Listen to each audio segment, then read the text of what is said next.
말씀은 사도행전 11장 19절에서 30절까지입니다. 26절까지 같이 읽겠습니다. 시작. 그때 스데반의 일로 일어난 환란으로 말미암아 흩어진 자들이 베니게와 구브로와 안디옥까지 이르러 유대인에게만 말씀을 전하는데 그 중에 구브로와 고레네 몇 사람이 안디옥에 이르러 헬라인에게도 말하여 주 예수를 전파하니 주의 손이 그들과 함께 하심에 수많은 사람들이 믿고 주께 돌아오더라. 예루살렘 교회가 이 사람들의 소문을 듣고 바나바를 안디옥까지 보내니 그가 이르러 하나님의 은혜를 보고 기뻐하여 모든 사람에게 굳건한 마음으로 주와 함께 머물러 있으라 권하니 바나바는 착한 사람이요 성령과 믿음이 충만한 사람이라. 이에 금무리가 주께 더하여 지더라. 바나바가 사울을 찾으러 다소에 가서 만남에 안디옥에 데리고 와서 둘이 교회에 1년간 모여 있어 금무리를 가르쳤고 제자들이 안디옥에서 비로소 그리스도인이라 일컬음을 받게 되었더라. 아멘. 아멘. 복음의 역사는 머물러 있지 않고 움직이는 데 있습니다. 하나님의 말씀은 살아있고 운동력이 있어서 퍼져갑니다. 하나님의 말씀이 퍼지지 않고 한 곳에 머물러 있는 것은 사실은 문제가 있는 것입니다. 하나님의 말씀은, 또 하나님의 뜻은 온 땅에 땅 끝까지 이르러 하나님의 말씀으로 충만케 되어지는 것을 하나님은 원하시고 그 일을 위해서 이 땅을 창조하셨습니다. 오늘 예수 그리스도로 말미암은 이 복음의 역사가 이제 점차 퍼져가는 것을 볼 수 있습니다. 창세기에 보면 이 퍼져가는 것을 또 죄인된 사람들은 바벨탑을 쌓고 있지만, 그러나 초대교회 역사를 보면 정말 성령의 인도하심 따라 점차 퍼져가는 그 정황을 오늘 본문에서 더 많이 볼 수 있습니다. 자, 19절부터 21절 다시 한번 볼까요? 시작. 그때 스데반의 일로 일어난 환란으로 말미암아 흩어진 자들이 베니게와 구브로와 안디옥까지 이르러 유대인에게만 말씀을 전하는데 그 중에 구브로와 고레네 몇 사람이 안디옥에 이르러 헬라인에게도 말하여 주 예수를 전파하니 주의 손이 그들과 함께 하심에 수많은 사람들이 믿고 주께 돌아오더라. 아멘. 스데반의 일로 일어난 환란, 스데반이 순교당하는 이 환란으로 말미암아 예루살렘에 있는 많은 유대인들이 흩어지게 되었습니다. 박해가 되어지면서 계속적으로 일어나는 박해로 말미암아 흩어졌습니다. 그러나 사실은 박해 때문에 흩어진 것도 있지만 이렇게 흩어져 나아가는 것은 하나님의 뜻이었습니다. 그래서 베니게, 구브로, 안디옥까지 흩어졌는데 그럼에도 불구하고 그들은 그들의 습성이 남아 있었습니다. 유대인에게만 말씀을 전하였습니다. 이방 가운데 흩어졌지만 계속 만나는 모든 사람에게 다 복음을 전하는 것이 아니라 자기 동족들, 유대인들에게만 복음을 전했던 것입니다. 이 베니게와 구브로가 어디냐면, 지도를 잠깐 보시겠습니다. 여기가 지금 예루살렘입니다. 그래서 여기 사도 바울의 회심의 여정인데요. 지금 이제 바울은 고향인 다소로 가서 조용히 지금 고향에 가서 있는 상황이고요. 이 스반 집사 일로 말미암아 베니게는 어디냐면 요쪽 지방의 해안가입니다. 해안가로 들어가서, 그러니까 이 해안가 도로를 통해서 이쪽으로 쭉 올라가면서 복음이 일로 흩어졌다는 것입니다. 그리고 구브로 그러면 우리는 되게 어려운데 오늘날 어디죠? 사이프러스. 사이프러스 섬 유명하잖아요. 굉장히 아름답고 이런 관광섬으로. 그게 바로 성경이 얘기하는 구브로입니다. 요 섬입니다. 그리고 어디까지 갔어요? 안디옥까지 올라갔다는 얘기입니다. 그러니까 지금 요 복음이 요 예루살렘에만 머물러 있지 않고 예루살렘에 있다가 빌립 집사님을 통하여 사마리아의 복음이 증거되어지고, 그리고 이제 점차 땅끝으로 가고 있는 이 복음의 전진을 보고 있는 것입니다. 이렇게 이쪽과 이쪽으로 베니게와 구브로 섬으로, 그리고 이제 시리아의 안디옥까지 퍼지게 됐다라고 얘기하는 것입니다. 그리고 여기가 바울의 고향이었던 다소, 그리고 지금 다소에 바울이 머물러 있는 곳입니다. 한번 나중에 나오니까 잘 위치를 기억해 주십시오. 앞으로 이 지도를 많이 볼 것입니다. 자, 구브로. 아까 뭐였죠? 구브로가 섬 이름이었습니다. 뭐죠? 예, 사이프러스. 예. 그런데 이 구브로는 창세기 사도행전 4장에 보면 그 바나바의 고향인 것을 알 수 있습니다. 36절 볼까요? 시작. 고브로에서 난 레위족 사람이 있으니 이름은 요셉이라. 사도들이 일컬어 바나바라. 번역하면 위로의 아들이라 하니. 예. 구브로에서 난 레위족 사람. 유대인이었는데 이방에서 태어났습니다. 그리고 그의 족속은 레위 족속이었습니다. 이름은 요셉이라. 사도들이 일컬어 그를 바나바라고 이야기했습니다. 번역하면 위로의 아들이라. 오늘 본문에 나오는 그 바나바. 바나바는 고향이 이 구브로 섬인 것입니다.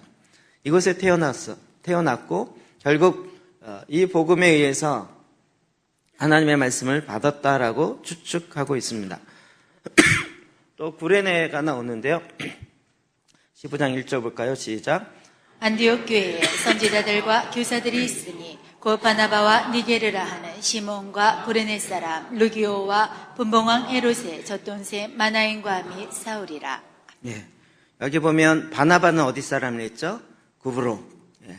근데 구레네 사람, 구레네 그러면 어디서 많이 듣던 것 같지 않습니까?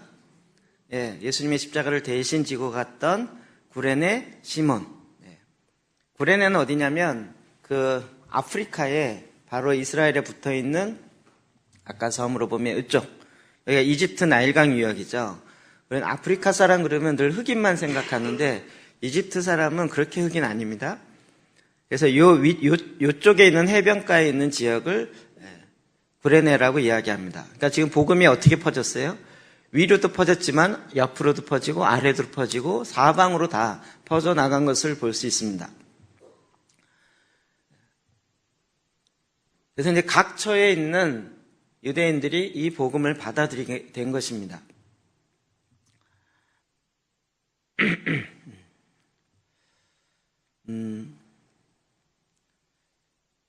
이 말씀 중에 보면 특히 20절에 그 중에 구브로와 구레네 사람 몇 사람이 안디옥에 구레네 사람은 어디라 했죠? 아프리카에 있는 사람이에요.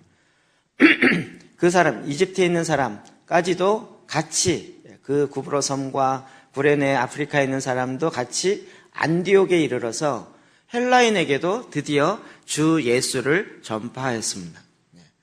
헬라 사람, 완전히 그 당시에 전체를 잡고 있었던 어떻게 보면 메인 세력의 사람들이죠.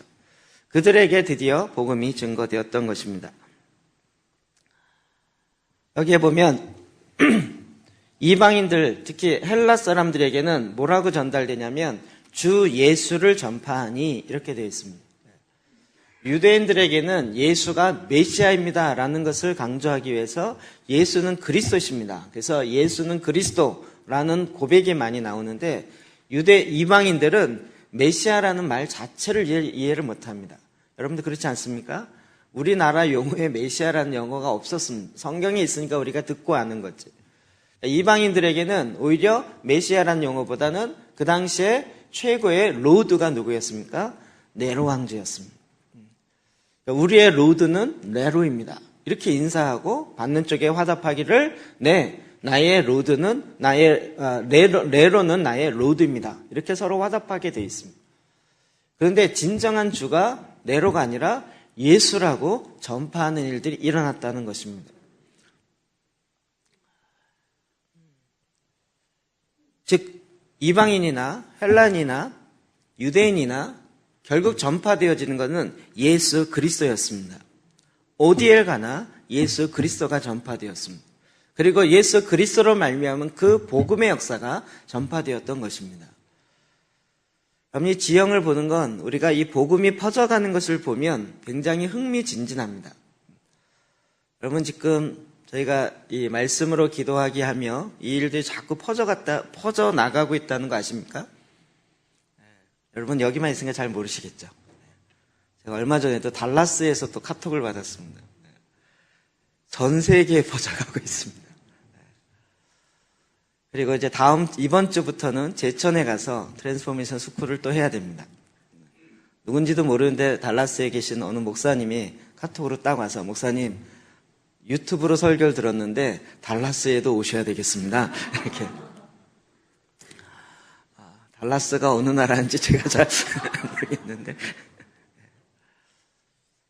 네, 어쨌든 저희가 지금 저희 교회에서 시작한 이 일들이 지금 부산에, 김해, 그리고 이번에 제천에 퍼져가고 있어요. 여러분, 그러면 머릿속에 지도가 딱딱 들어오죠. 부산 어디 있는지는 아시죠? 제천은 어디인지 아십니까? 원주 밑에, 충주 뒤에, 여기 제천입니다. 그래서 이 복음이 이렇게 자꾸 퍼져갑니다.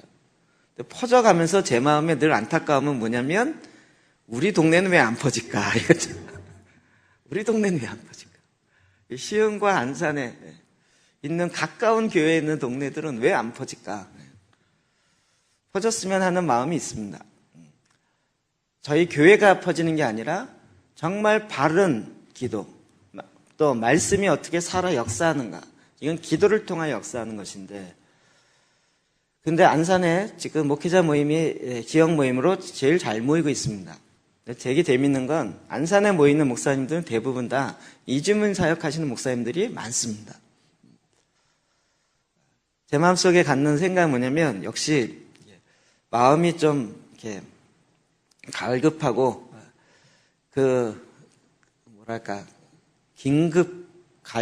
긴급함 이런 것을 갖고 계신 분들은 굉장히 빨리 이렇게 흡수합니다. 근데 속에 뭔가 많이 이것저것 들어있으신 분들은 하기가 굉장히 어렵구나라는 생각을 해봅니다. 어쨌든 복음의 역사는 그 자리에 머물러 있지 않고 흩어지는 데 있습니다. 왜요? 하나님이 천지를 창조하시고 사람에게 복을 주시고 땅 끝까지 생육하고 번성하라는 거예요. 충만하라는 거죠. 하나님의 말씀으로 충만해야 되고, 어떻게든지 하나님의 말씀으로 더 퍼져서 나가야 되는 것입니다. 이럴 때 각 처소마다 있는 하나님의 사람들을 통하여서 이 일을 이끌어가고 계신다는 것입니다. 이 일에 하나님께서 하나님이 일하시는 하나님의 손길을 봅니다. 22절부터 24절 볼까요? 시작. 예루살렘 교회가 이 사람들의 소문을 듣고 바나바를 안디옥까지 보내니 그가 이르러 하나님의 은혜를 보고 기뻐하여 모든 사람에게 굳건한 마음으로 주와 함께 머물러 있으라 권하니, 바나바는 착한 사람이요 성령과 믿음이 충만한 사람이라. 이에 큰 무리가 주께 더하여지더라. 아멘.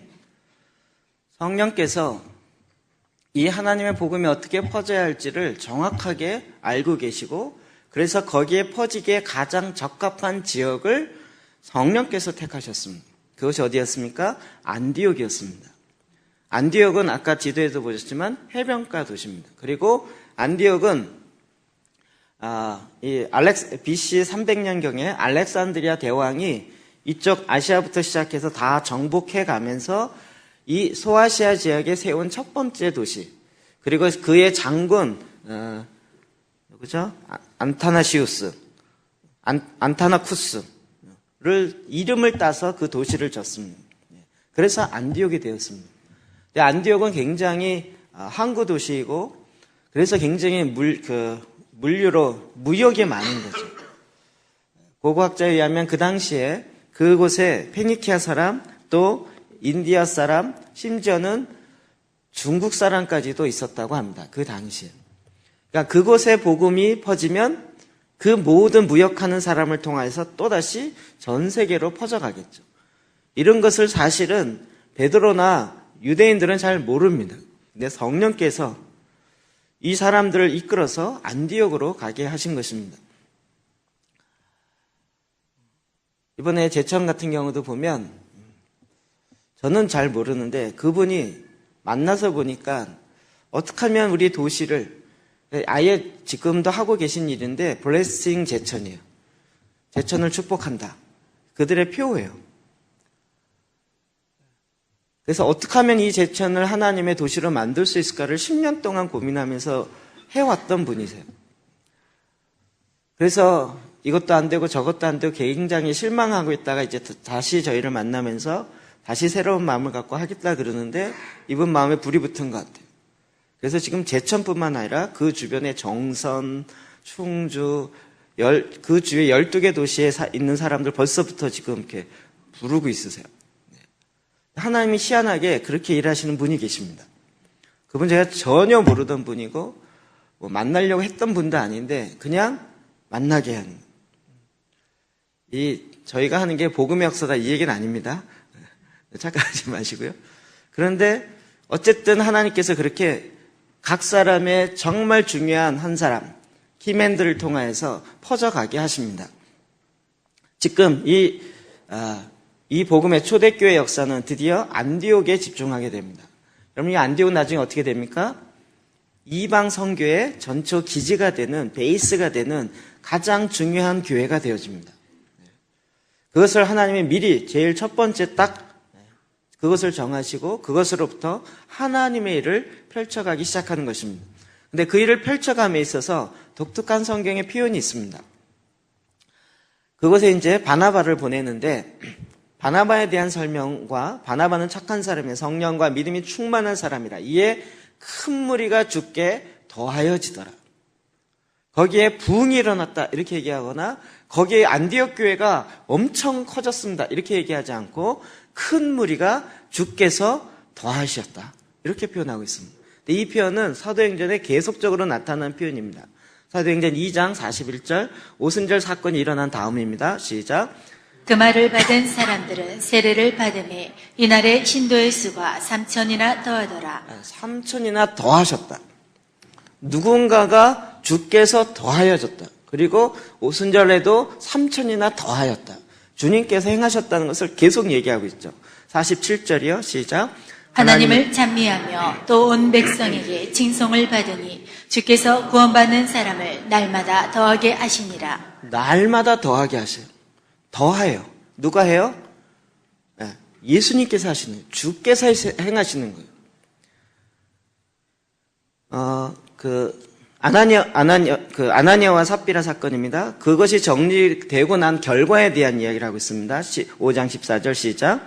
믿고 주께로 나오는 자가 더 많으니 남녀의 큰 무리더라. 더 많아졌는데 큰 무리를 이겼습니다. 이 부분에 있어서도 계속 하나님이 하고 계신 것을 표현하고 있어요.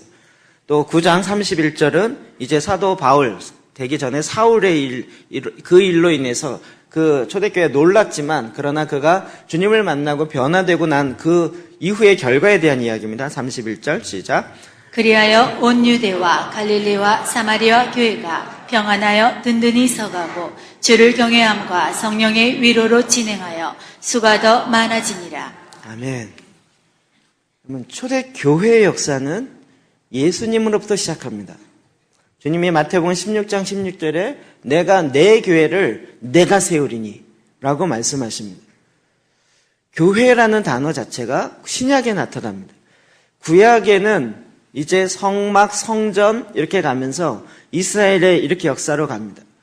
그런데 하나님께서 원래 원하셨던 것은 하늘과 땅이 예수 그리스도로 말미암아 통일되려는 것입니다.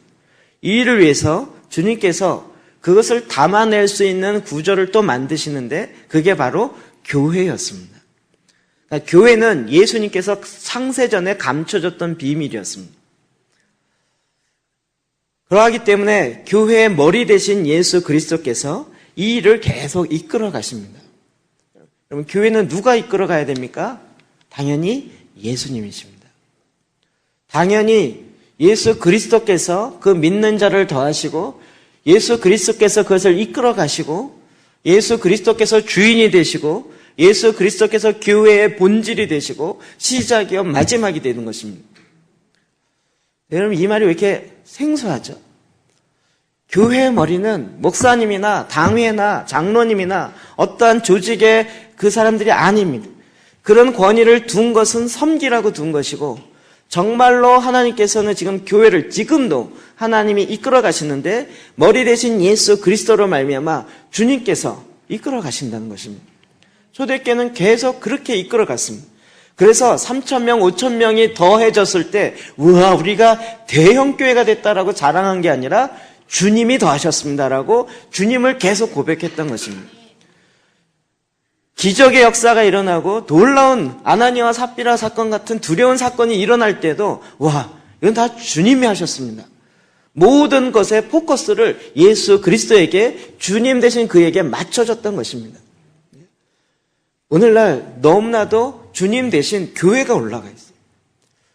교회 이름이 올라가 있고 교회를 너무 소개하고, 저는 개인적으로 교회 이름이나 저의 이름이나 그런 것이 소개되기보다는 정말 예수 그리스도가 소개된, 주님이 고백되어지고, 그래서 주님에 의해서 믿는 자가 더하여지며 주님에 의해서 교회가 움직여지는, 그것이 바로 초대교회 역사였던 것입니다. 오늘 저와 여러분도 이렇게 하나님의 예수 그리스도에 의해서 움직여지는 교회가 되어지길 주의 이름으로 축복합니다.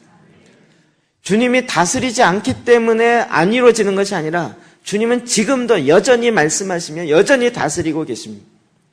이제 우리가 그걸 듣고 순종하여 나아가는 것입니다. 그렇지 않다고 생각하니까 자꾸 내가 뭔가를 하려고 하는 거예요. 기도재단을 계속하는데 우리가 이 패러다임의 시프트입니다. 전환이 된 것입니다. 그러니까 사고의 방식의 전환이 됐다는 거죠. 전에 우리가 갖고 있었던 교회의 기본적인 사고의 패러다임이 뭐였냐면 믿지 않는 자를 전도해서 교회에 담는 거였습니다. 그래서 이걸 제일 많이 해야 했습니다.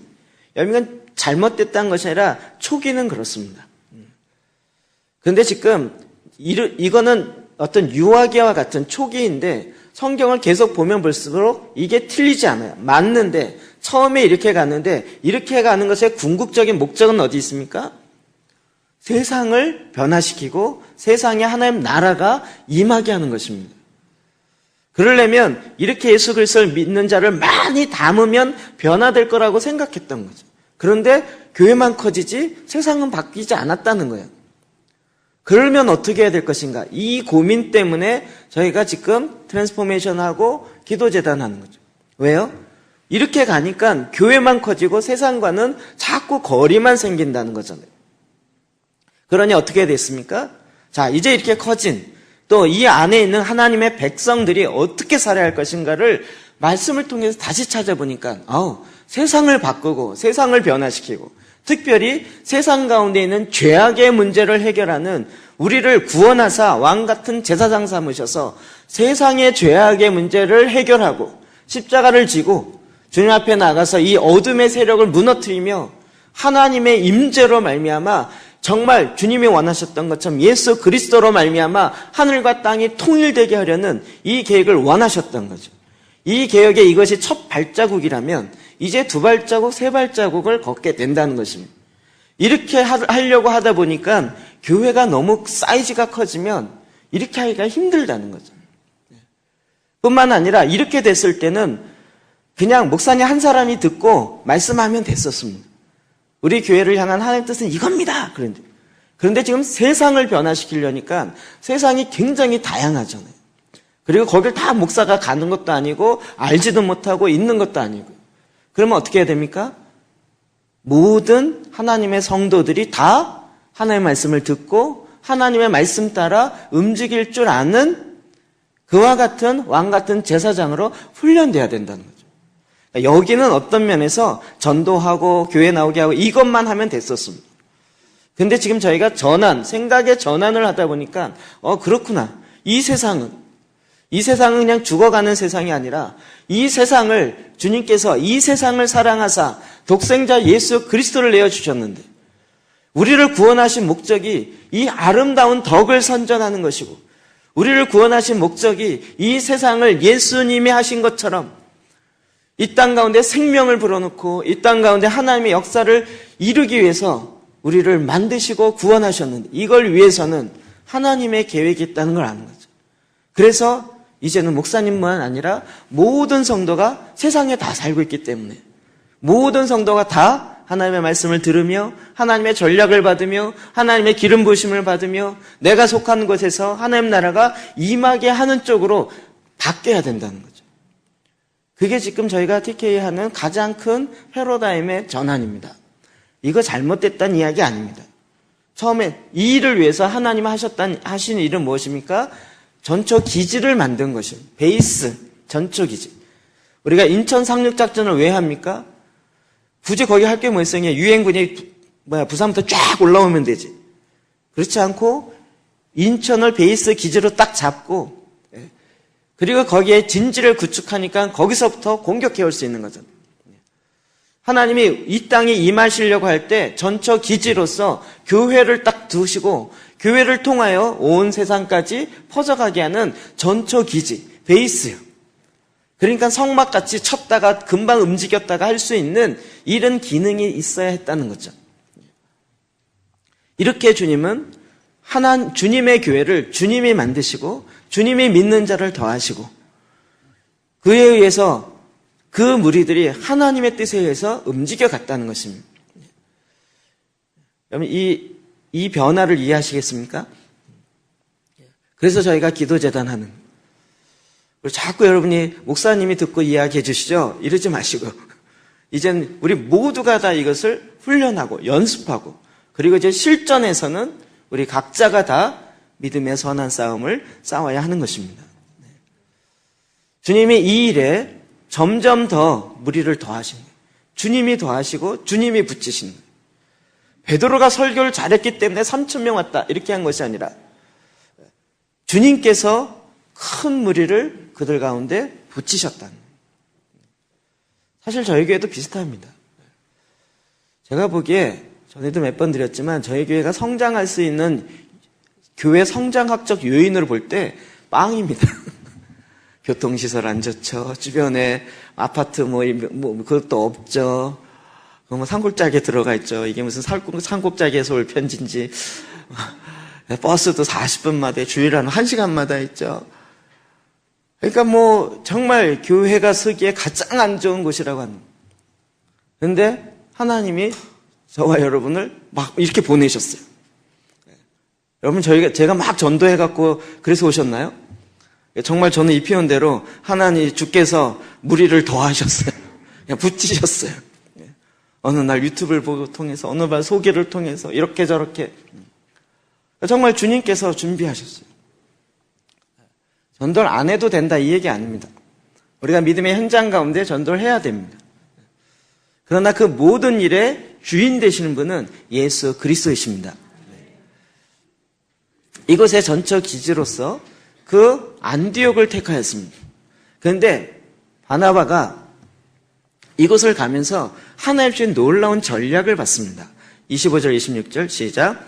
바나바가 사울을 찾으러 다소에 가서 만남에 그때 안디옥에 데리고 와서 둘이 교회에 1년간 모여있어 큰 무리를 가르쳤고 제자들이 안디옥에서 비로소 그리스도인이라 일컬음을 받게 되었더라. 네. 우리가 그리스도인이다 라고 말 나온 것이 안디옥에서부터입니다. 그런데 예루살렘 교회에서 바나바를 보내면서 사도 바울을 데리고 가라 이렇게 얘기한 것이 아니었습니다. 이건 순전하게 바나바의 생각이었는데 그러나 하나님 주신 전략이었습니다.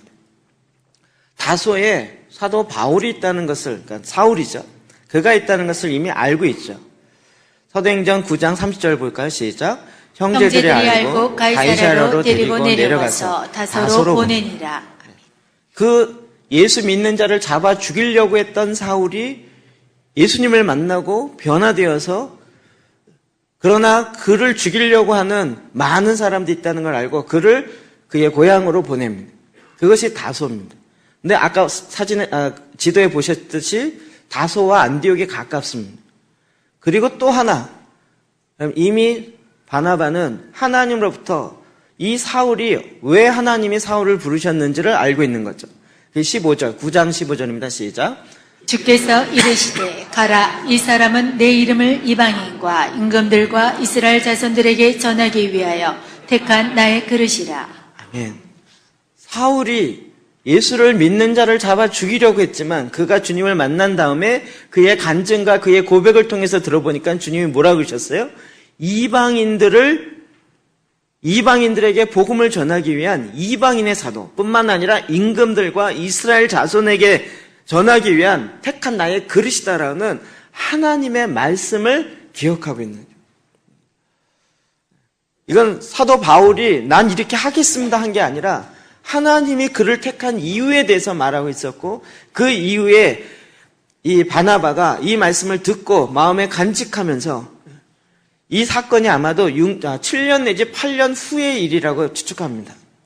그래서 그 동네 근처에 가는데 그때 하나님이 이방인들을 위해서 하나님의 복음을, 말씀을 전하는 자를 택한 그릇이 있다는 걸 기억하고 그 고향에 찾아가서 사울을 데리고 안디옥에 들어가는 거예요. 여러분, 굉장히 중요합니다. 하나님께서 하시라는 모든 일들은 대부분 다 혼자 못합니다. 그리고 이 일에 준비한 사람들이 있습니다. 아까 제가 제천에 이야기했죠. 지금 이런 분들 이야기하려면 여러 얘기할 수 있습니다. 삼척에도 그런 분이 있어요. 그분 한 6년 동안, 7년 동안 삼척을 한번 변화시켜 보려고 이렇게 고민하다가, 그래서 저희 릴리 목사님 첫 일기 때 그때 왔었어요. 삼척이래 자꾸 속초. 누구 소개로 와서 하루 왔다 가셨어요. 그래서 제가 인사했었거든요. 그 기억이 나요. 이번에는 아예 스쿨을 다 참여하시고 끝날 쯤에 제가 여쭤봤어요. 어떠세요? 그랬더니 그분 표현이 그랬어요. 목사님 강의가 내 세포까지 들어옵니다. 목사님이 하는 얘기가 뭔 얘기인지 자기가 딱 왜요? 자기도 그 속초에서 비슷하게 해봤거든요. 거의 다, 그러니까 해본 사람이 다 비슷비슷해요. 다 비슷비슷해요. 그러니까 그게 세포까지 들어온다는. 앞으로 어떻게 하실래요? 그랬더니 제가 이걸 할 건데요. 일단 저부터 할 겁니다. 100점 만점에 100점인가. 이거 가지고 가서 난 옆에 있는 교회부터 이러면 벌써 50점이에요. 낙제예요. 개인 기도자는 자기부터 해야 되잖아요. 나부터 하고요. 우리 교회부터 200점이에요. 200점. 그렇게 하나님의 사람들이, 예비된 사람들이 있는 거예요. 바나바도 비록 그가 그보라의 섬 출신이고 이스라엘에서 태어난 사람은 아니지만 그래도 이 안디옥에 가장 적합한 사람이 누구일지를 기도하는 가운데 찾았을 것이고 그때 성령께서 기억나게 하셨을 것입니다. 그리고 그 사도들이 얘기하지 않은 것이지만 다소에 가서 사도 바울을 데리고 오는 거죠. 사울을. 그와 함께 1년 동안 이 안디옥에서 큰 무리를 가르치는 것입니다. 여러분, 어디에 가든지 함께 일할 사람을 구하십시오. 하나님이 예비된 사람을 만나게 하십니다. 내 마음에 드는 사람을 만나지 마십시오. 이것도 여러분이 훈련을 안 거쳤다면 내 마음에 드는 사람은 제 경험으로는 거의 발등 찍고 갑니다. 그럴 경우 굉장히 많습니다. 내가 생각하는 좋은 사람은 거의 아닐 경우가 많습니다. 그러니까 빨리 내려놓고 성령께 물으면서 주님의 인도하심 따라 가셔야 합니다. 그곳에서 이제 1년 동안 가르칩니다. 그리고 드디어 안디옥에서 비로소 그리스도인이라 일컬음을 받게 되었더라. 우리 이야기 굉장히 많이 들었습니다. 제가 이 말씀을 다시 보면서 예수쟁이다. 우리 옛날부터 이런 얘기죠. 예수쟁이라는 이름을 들어야 된다. 근데 제가 이 본문의 분위기를 보면서 과연 예수쟁이다라는 그 의미가 무엇일까를 다시 한번 생각해 보게 됩니다. 그러면 차라리 그리스도인이라 일컬음을 받게 된 게 아니라 예수인이다 이렇게 이름을 받든지 아니면 정말 예수꾼이다 이래야 될 텐데 왜 예수는 그리스도인데 그리스도인이다라고 일컬음을 받았을까요? 물론 이방인이기 때문에 그들이 메시아가 무엇인지 메시아를 기다리지도 않고 메시아 무슨 선망사상이나 이런 것 자체도 없었을 것입니다. 그럼에도 불구하고 예수 그리스도, 예수로 말미암아 기름 부음을 받은 자로 말미암아 하나님 아버지의 역사가 일어나는 그 사람이 그리스도다라는 거죠. 우리가 그리스도인으로 살아야 됩니다. 이 얘기는 무슨 뜻일까요? 의미를 풀어보면 메시아로 살아야 됩니다. 이 뜻입니다. 저희 이단 아닙니다. 내가 메시아다 이 얘기 아닙니다. 이 땅에 기름 부음 받은 자로 살아야 된다는 거죠. 우리가 왜 기름 부음을 받죠? 성령으로 말미암아 하나님의 깊이 있는 것을 알고 그 하나님의 뜻을 이룰 수 있도록 우리를 기름 부으셔서 하나님의 능력이 성령의 권능으로 말미암아 나타나게 하려는 거잖아요. 그러니까 이게 예수님만 그렇게 하는 게 아니라 우리도 그렇게 성령의 기름 부음으로 말미암아 예수로 살아가는 거죠. 예수로 살아간다 그러면 아무 시비가 없는데 메시아로 살아가야 된다 그러면 약간 이단성 같이 느껴지는 거죠.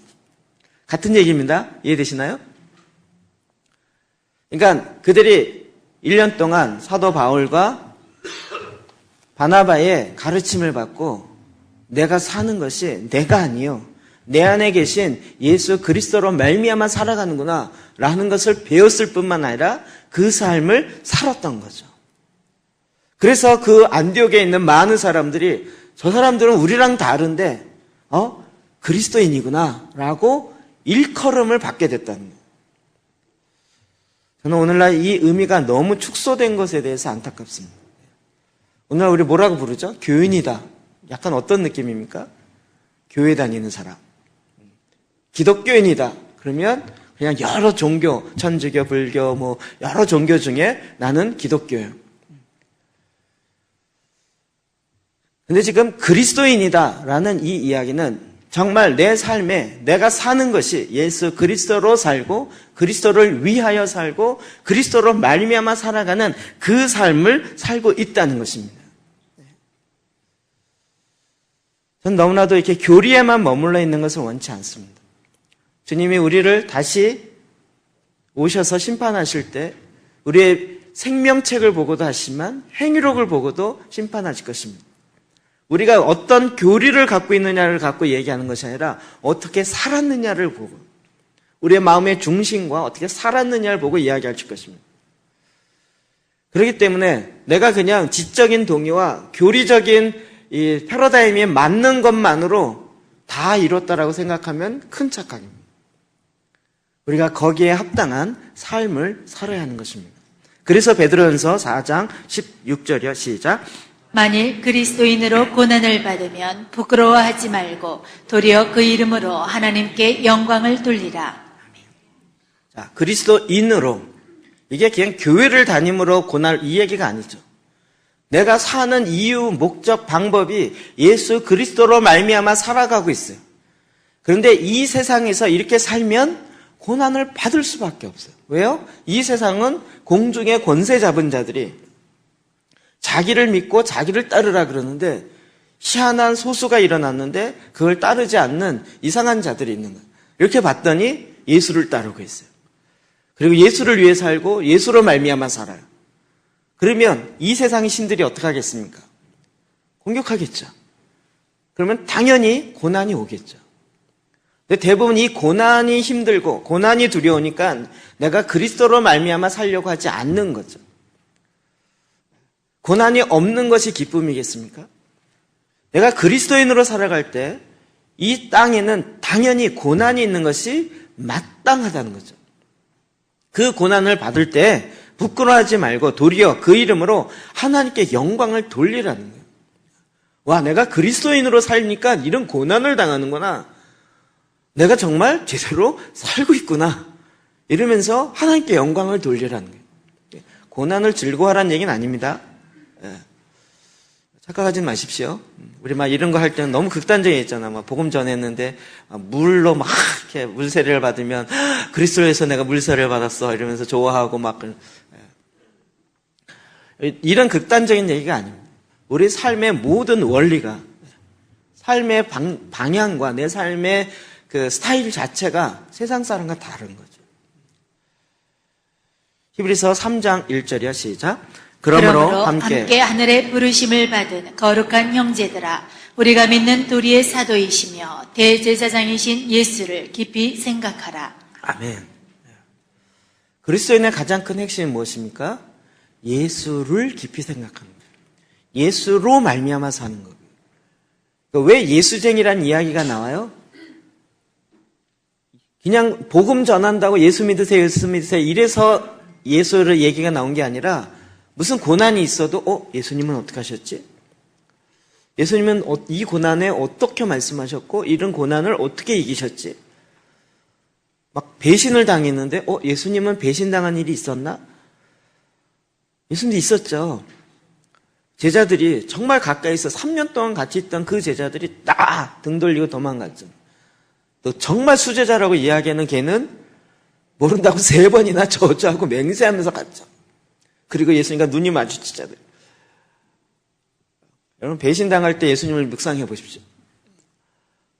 주님이 다, 저도 막 이렇게 믿는 도끼에 발등 찍히고, 믿는 도끼가 아니라 제가 믿기로 결단한 그 사람에게 발등 찍힌 거죠. 하나님의 뜻과 상관없이, 이 괜찮은데 내가 이를 믿기로 해야지. 얘를 앞으로 내가 이렇게 간사로 세워서 이렇게 해야지. 라고 본인이 스스로 하나님과 뜻과 상관없이 계획을 세워놓고 그 계획대로 안 되니까 발등 찍혔다고 난리인데 사실 그 계획은 이루어지면 안 되는 거였죠.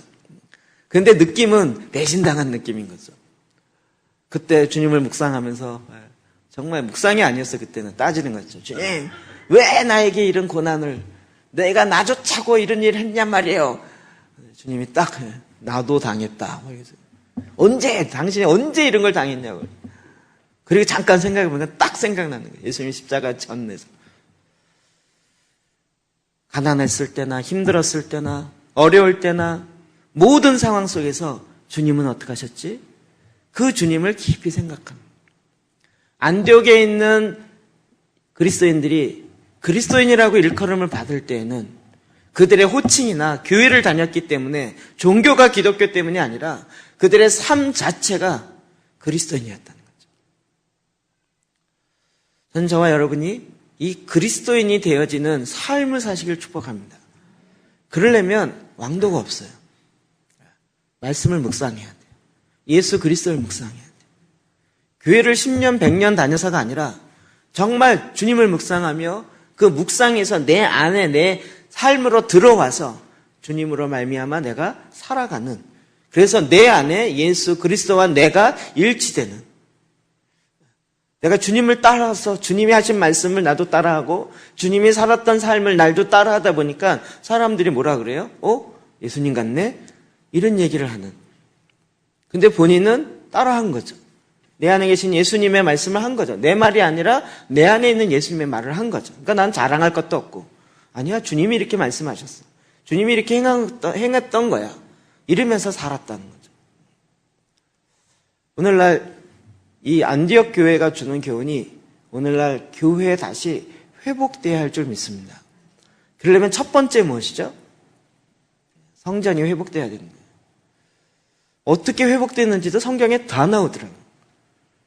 이스라엘의 왕들이 이스라엘을 개혁할 때 첫 번째로 한 거, 성전을 청소하고 성전의 기능을 다시 회복하는 거예요. 내 안에, 내 마음의 기도의 재단이 처음으로 회복되는 거예요. 이게 회복된 것 위에다가 뭔가 쌓여져야지 이거 대신 다른 것으로 대리 희생, 내가 이거 못했으니 내가 교회 열심히 해서 열심히 해서 이거를 대신 갚아버리라. 아니에요. 정말 내가 해야 될 것은 반드시 해야 되는 거예요. 우리가 무슨 일을 하든지 주님을 더 깊이 생각합니다. 그러니까 사도 바울과 바나바가 안디옥에서 이걸 가리킨 거겠죠. 그래서 말씀에 있는가요? 말씀에. 우리가 다 완전하진 않습니다. 왜요? 우리 모두가 다 옛날에는 이 세상의 신을 따랐고 이 세상의 풍습을 따랐어요. 그러나 이제는 예수 그리스도로 말미암아 은혜로 구원을 얻음으로 말미암아 예수를 따르고 예수와 함께 가는, 물론 가끔 옛사람의 성품과 옛사람 이것들이 속아서 나오기도 하고 지기도 하지만 그것 때문에 내 신분이 취소되지 않고 나는 주님과 함께 살아가는 이 삶을 사는 거죠. 이 삶에 있어서 초대교회는 이걸 삶으로 증명해내고 있습니다. 27절에서 30절이요. 시작. 그때 선지자들이 예루살렘에서 안디옥에 이르니 그 중에 아가보라 하는 한 사람이 일어나 성령으로 말하되 천하의 큰 흉년이 들리라 하더니 글라우디오 때에 그렇게 되니라. 제자들이 각각 그 힘대로 유대에 사는 형제들에게 부조를 보내기로 작정하고 이를 실행하여 바나바와 사울의 손으로 장로들에게 보내니라. 이렇게 그들이 안디옥에서 예수님을 알고 예수로 말미암아 살아가고 있는 그때에 선지자 아가보 선지자가 예루살렘에 큰 흉년이 들으리라는 예언의 말씀, 그리고 그 말씀대로 그렇게 된 거죠. 이 얘기를 듣고 안디옥에서 어떻게 했습니까? 제자들이 각각 그 힘대로 유대에 사는 형제들에게 부조를 했다고. 그러니까 선교 헌금을 한 거죠. 부조가 뭐죠? 축의금, 부의금 뭐 이런 거 있잖아요. 지금 이게 보면 예루살렘 교회가 더 큰 교회고 더 모교회죠. 안디옥 교회는 이방의 교회입니다. 여기서부터 파송돼서 왔습니다. 근데 이제는 자교회가 모교회를 거꾸로 돕는 일로 바뀌어졌어요. 이해되시나요? 이 일을 안디옥 교회가 하나님 앞에 마음을 정하고 했던 거죠. 즉 그들의 삶 가운데 필요를 따라서 하나님의 뜻을 이루어가는 삶을 사는 거죠. 성경에 보면 계속 필요에 따라서 일했습니다. 2장 45절, 4장 35절입니다. 시작. 또 재산과 소유를 팔아 각 사람의 필요를 따라 나누어지며 사도들의 발 앞에 두매 그들이 각 사람의 필요를 따라 나누어 줌이라. 아멘. 그럼 이것을 공산주의처럼 싹 걷어서 필요한 사람 나눠주고 국가 시스템으로 이렇게 간 게 아니고요. 정말 각 개인의 소유를 인정하지만 그러나 각 사람의 필요에 따라서 그것을 나누는 일들을 자원해서 했다는 거예요. 로마서 15장 27절 볼까요? 시작. 저희가 기뻐서 하였거니와 또한 저희는 그들에게 빚진 자니 만일 이방인들이 그들의 영적인 것을 나눠 가졌으면 육적인 것으로 그들을 섬기는 것이 마땅하니라. 아멘. 우리가 영적인 것을 나눠 가졌으면 육적인 것으로 그것을 섬기는 것은 마땅하다고. 그들의 삶 가운데 오늘날 개신교 기독교처럼 구제의 개념이 너무 희박한 거죠. 이번에 저희가 쌀하고 김장해서 우리 또 7개 교회에 나눠드렸습니다. 전에는 처음에 갖다 드릴 때는 갑자기 놀라면서 이걸 왜 갖다 주냐고 이러시더라고요. 우리 쌀 없지 않다고 그러시면서. 근데 이제는 이분들이 이걸 어디다 써야 되는지를 이젠 거의 다 아신 것 같아요. 그래서 요즘은 전화만 이렇게 해드려요. 가지로 확 오셔서 그만 주세요. 우리 성도들에게 나눠줄까요? 전도할 때 쓰시고요. 성도들에게 나눠주고 하겠습니다. 그래서 뭐 거의 며칠 만에 싹 이렇게 얘기 다 나눠줬어요. 그런 필요들이 참 많이 있습니다. 지금도 이렇게 보면 그 필요가 눈에 들어와요. 요즘에 TK 할 때 우리 찬양 인도하는 피아노 치시는 그 목사님 교회에 가보니까요. 그분이요. 늘 올 때마다 카렌스 구형 카렌스 있죠. 거기에 7명 성인 7명에다가 애 하나나 둘을 데리고 오세요. 그게 저기 평택에서 1시간 반 걸려서 오시거든요. 어떤 그림인지 그려지세요. 저거 보면서 제 마음속에 우리 교회 저 봉고차 그냥 하나 줘버릴까 생각이 안 되겠죠? 새 차는 아니래더라고 중고차로 그냥 줘버릴까 이런 생각이 드는. 그러니까 필요를 보고 필요에 따라 나눠주는 거예요. 그것이 우리 안에 그러니까 그냥 마지 못해서 억지로 하는 게 아니고요. 내 안에 이렇게 보면 내 안에 풍성해요. 어떤 면에서 이렇게 필요가 있는데 나를 보니까 나는 내가 쓸 것이 있고 또 남아요. 그렇죠? 그러면 이건 뭐죠? 남는 건 쌓아둘 필요가 없이 그 필요에 따라서 나눠주는 거죠. 네. 하나님께서 이런 방법으로 일하셨어요. 내 안에 그런 마음의 감동이 올 때 나에게 굳이 없어도 하나님이 이걸 오히려 섬기는 쪽에 사용하기 원한다 그러면 거기에 대해서 기쁨으로 나누는 구제의 삶을 실제로 살아가는 거죠. 그러니까 초대교회 역사에 보면 늘 구제하는 일이 가장 기본 삶에 실제로 다가오고 있었어요. 이것을 교회가 하라. 그러면 제가 보기에 초대교회 같은 문제 또 생겨요. 제가 그걸 또 어디 나눠야 되나 나눠주고 가야 되고 그러지 마시고. 제가 이거 생각해서 낸 게 이거잖아요. 각 셀별로 이주민교회 연결하는 거잖아요. 그래서 저희는요 셀에서 헌금하는 것을 교회가 걷어서 그걸로 갖다 주지 않고요. 교회에서 다 그 7교회에 5만 원씩 책정돼 있어요. 그리고 그 셀에 줘요. 그러면 그 셀에서 그걸 보태가지고 알아서 주는 거예요. 그래서 뭐 3만 원 나오면 8만 원 주시고 또 뭐 많이 나오시면 많이 주고요. 제가 얼마 주는지 몰라요. 지난번에 러시아 교회 가서 이렇게 했던 걸 봤더니 깜짝 놀랐어요. 많이 드렸더라고요. 만 원에 10만 원씩 드리겠다. 뭐 한 달에 5만 원 정도 모아서 이렇게 그럴 줄 알았는데 아니던데요. 많이 하셨더라고요. 그거를 모아가지고 교회가 하려면 또 한 사람이 그걸 그렇게 안 하고요. 그냥 거꾸로 셀에 나눠줘요. 제가 이렇게 하는 여러 가지 이유가 있는데요. 앞으로 여러분이 다 이런 일을 하셔야 돼요. 셀을 할 때도 다 하시고요. 제가 세이비얼 처치에서 제가 이거 힌트를 얻은 거예요. 여러분의 마음이 두세 사람이 한 셀이 마음이 합심이 돼갖고 우리는 농어촌 교회 이런 걸 하겠습니다. 내가 잘 아는 이런 사람이 있는데 이런 필요가 있는데 여기를 돕겠습니다 해서 두세 사람이 모아지면 그거를 교회가 하라 그러면 이게 또 골치 아파져요. 어느 교회를 해야 되냐 말아야 되냐 선택은 또 어떻게 해야 되고 이런 많아지는데 본인이 알아서 필요에 따라서 그 셀이 한 마음이 되어지면 하겠다라고 얘기가 되고 교회랑 오케이가 되면 교회가 그 셀에 그냥 동참하는. 그러면 그 셀에서 또 모아갖고 가세요. 괜찮겠죠? 이런 거 아시겠어요? 별 얘기를 다 하네. 저는 어떤 생각의 패러다임 시프트가 돼서 뭐냐면 이쪽이 아니고요. 교회 많이 커가지고 많은 사람 구원해 이게 아니고요. 빨리 세상에 내보내서 세상을 어떻게 변화시키는 쪽으로 우리 성도들을 훈련하고 그런 걸 경험케 하고 이렇게 할까를 계속 고민하면서 이런 거 하나하나도 그런 쪽으로 나가려고 하는. 지금 한국 교회는 행함에 있어서 정말 죄송한 얘기지만 문둥병에 걸린 자와 같습니다. 손이 없고 발이 없고 손가락이 없고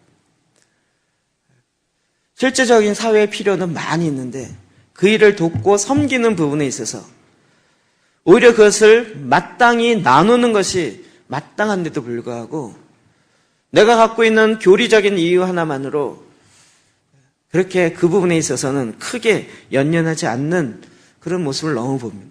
그런데 초대교회는 그러지 않았다. 그 필요에 따라서 나눔을 했다고요.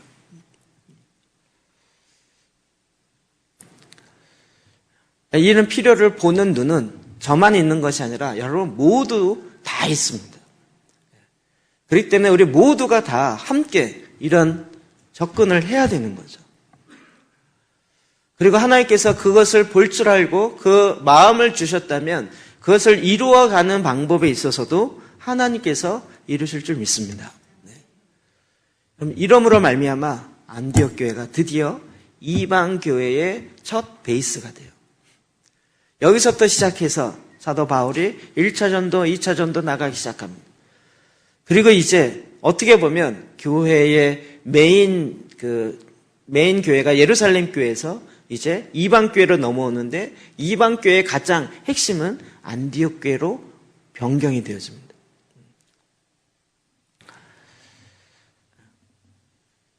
저는 중요한 교회가 돼야 된다 이 얘기를 하려는 것은 아닙니다. 그런데 주님이 지금 원하시는 교회가 무엇인지를 주님께 묻고 주님이 말씀하신 걸 최대한 우리가 제대로 이해하고 제대로 분별해서 그것을 우리 삶 가운데 만들어낼 수 있고 담아낼 수 있는 시스템을 만들어야 되는 거예요. 그래서 저는 여러분이 막 건의하는 거 되게 좋아합니다. 근데 그 건의가 어떤 패러다임에서 건의하는지를 그건 이제 거쳐 느껴지니까요. 만약에 여러분이 교회가 너무 작습니다. 크게 짓시다. 이런 건의를 하신다면 제가 뭐라 그럴까요? 거의 들은 척 안 할 겁니다. 그래요? 그리고 쓰고 넘어갈 겁니다. 우리 셀에서 이렇게 해서 저기저기를 이렇게 해서 막 돕고 싶습니다. 그럼 뭐라 할까요? 얼마든지 하십시오. 이렇게 될 겁니다. 여러분이 내가 스쿨을 끝났더니 내 고향에 가서 내가 속초가 아니라 내 고향이 포항인데 포항에 가서 석 달 동안 이 일을 하겠습니다. 할렐루야. 내가 다니는 직장 일주일에 6일을 다니는데 이 내 직장에서 하나님 나라가 임하게 하는 이 일을 하겠습니다. 그렇다면 오케이죠. 하나님 지금도 저와 여러분을 통해서 이 시대에 하나님의 교회, 머리 대신 예수 그리스도의 명령에 따라 움직여지는 교회를 만들고 계십니다.